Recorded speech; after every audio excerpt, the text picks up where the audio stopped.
oògùn Offa tó ti pẹ́ lára àbí Eyikeyi nínú Offa àbí Aporo gbogbo nǹkan yányán kò sí nǹkan tá a lè lò fún tó dẹ̀ wà halal kulli da illa hudawahu faltatilibu dawahu lidayikun falatatilibu bi haram. Ẹ máa tẹ̀lé mi ká lọ, ẹ bá mi gẹ́ẹ̀tì èso sàgbàdíwèrè, èso gégémù, èso sàgbàdíwèrè, ẹ gẹ́ẹ̀tì ọṣẹ dúdú, ẹ gẹ́ẹ̀tì ọṣẹ dúdú, ẹ gẹ́ẹ̀tì epo asín, ẹ gẹ́ẹ̀tì epo asín, ẹ gẹ́ẹ̀tì ìfun pẹ́pẹ́yẹ complete ẹra pẹ́pẹ́yẹ pa ẹ kó ìfun ẹ lódidi bẹ́ẹ̀, ẹ gẹ́ẹ̀tì ọ̀rọ̀ ẹnu òpìyè, ọ̀rọ̀ ẹnu òpìyè, ẹ gẹ́ẹ̀tì òbú tóyọ̀, ẹ gẹ́ẹ̀tì òbú tóyọ̀, ẹ gẹ́ẹ̀tì kọ́hún eruku, ẹ gẹ́ẹ̀tì kọ́hún eruku. Gbogbo nǹkan tá a kàjọ yìí ẹ̀gún kó kúnná, ẹ̀gún nínú odó, èso gégémù, èso sàgbàdíwèrè, ọṣẹ dúdú, epo asín, Eyikeyi, epo asín, ìfun pẹ́pẹ́yẹ, ọ̀rọ̀ ẹnu òpìyè, òbú òtóyọ̀, kọ́hún eruku, ẹ̀gún gbogbo nǹkan wọ̀nyí lápapọ̀.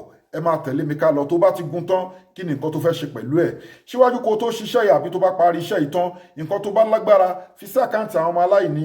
Àkáǹtì nọ́mbà ní fáwọn ọmọ aláìní 0123214254. àkáǹtì nọ́mbà fáwọn aláìní 0123214254. Global Dahiratu Dhikrlahi Islamic Organization, Wema Bank of Nigeria. Ẹ dẹ̀ má gbàgbé láti gẹ́ẹ̀tì all-in-one by Sheikh Afagba natural apps tó ń wò more than 300 àìsàn ọlọ́jọ́ pípẹ́ ni, cancer ni, diabetes ni, asthma ni, oríṣiríṣi àwọn àìsàn natural and spiritual àìsàn wọ́n fi ṣèyàn ni. Ẹ àti lo oògùn sí kò lọ ni, ó lọ́wọ́ ayé nú ni, ó lẹ́sẹ̀ ayé nú ni. Get all-in-one by Sheikh Afagba natural apps. Àwọn egbòogi láti India, láti China, ní Arab country, prophetic medicine ni, àti àwọn egbòogi láfíríkà wà lápapọ̀ síbẹ̀. Ó wà halal.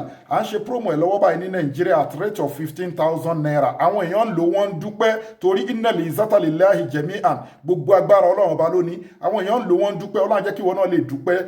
Gbìyànjú ẹ pè wá, powder ló wà nù ẹ pè wá anywhere tẹ́ bá wà, product wa dọ́dọ̀ yín, àmẹ́yìn lẹ́sàn-án delivery. Wọ́n ń gbádùn ẹ̀ ní Nàìjíríà lọ́wọ́lọ́wọ́ báyìí táwọn èèyàn ń dúpẹ́. Gbogbo nǹkan lè fi kojú Bisimilahi ta'ala pẹ̀lú yọ̀ǹda Ọlọ́run ẹ dúpẹ́ lé lórí.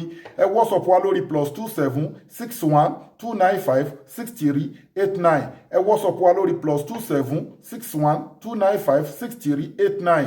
all-in-one by Sheikh Afagba natural apps ó ní agbára púpọ̀. Àwọn èèyàn ń lò wọ́n ń dúpẹ́ láti fi kojú èyíkéyìí àìsàn ọlọ́jọ́ pípẹ́ ni, òun forí kókó aláǹtakùn ni, òun ní ìbálòpọ̀ ojú oorun ni, òun jẹun ojú oorun ni, òun ní àtàkì lójú oorun ni. Gbogbo èyíkéyìí nínú àrùn yányán tó lọ́wọ́ ayé àti ti natural gbogbo ẹ̀ ló ń ṣiṣẹ́ fún.